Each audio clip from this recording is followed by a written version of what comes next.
Good morning. This is Sunday, November 15th, and this is the tropical update for Roatan weather. I wanted to show you, first of all, just an overview of how Iota looks from space. So it's a pretty big storm.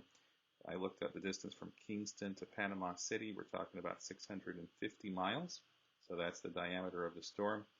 What we see out here are outflow clouds. So this is the wind kind of leaving the storm, and this is the center of the storm. We don't have an eye yet that we can see, but if we come in a little closer here and bring it back to the center, we can see some of these really high, cold cloud tops that have the heaviest rains and the largest winds, probably right in this quadrant here. And then if we put it on the infrared, we can see the highest tops, or the reddest. So if you can, here we are on the islands of Roatan and Guanaja. You can imagine what this will be like when we're under this side of the storm. So even though the center is coming about Puerto Cabezas and towards Tegucigalpa, we'll definitely be in some weather up here with rain and wind. Perhaps a little less rain this time than Eta, and perhaps a little more wind. And we'll see that in some of our other forecasts. So here's the National Weather Service prediction hitting landfall about midnight our time on Tuesday morning, coming inland, dropping down from about a Category 3 to a Category 1, and then a tropical storm, and then over towards El Salvador as a depression. This is what we call the cone of uncertainty. So the center of the storm could come anywhere in this cone, but you can see it's unlikely that the center would come over us now. But still, if this takes a more northerly route, that's worse for us, so something to keep an eye on. Of course, if it goes further south, that's better for us here on the islands. So let's take a look at the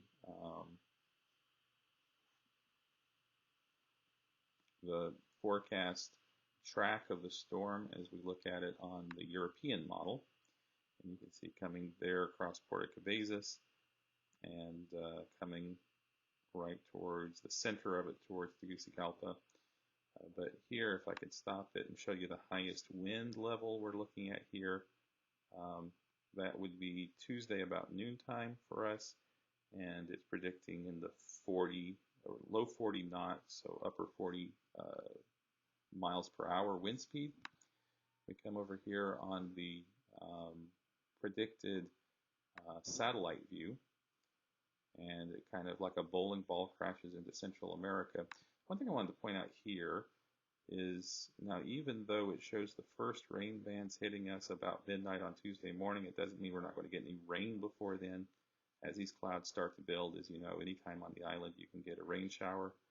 But the real rain bands from the storm are expected to start midnight Tuesday, and then perhaps build back in with some strength on the northern side on Wednesday morning.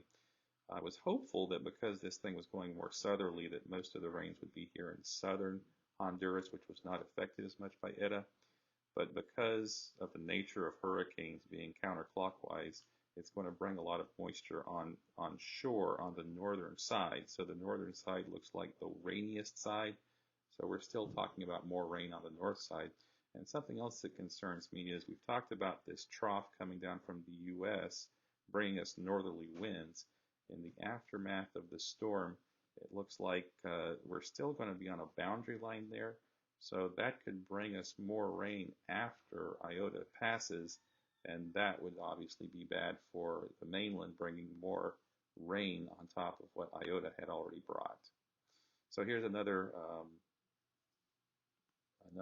view from the icon, the German model, showing very similar route, but maybe a little bit more northerly in this take, bringing the center more north. And if you look at the highest winds here, we're a little bit more in the dark red, so this is giving us winds of around 50 miles an hour. So this is the rain accumulation. I'm going to start with the wind accumulation. The highest wind gust predicted in the European model, 48, and then 44 for the GFS. So that's pretty close to what we got with Eta. We had in the low 40s for wind. And so the rain accumulation on the US model, about 10 inches.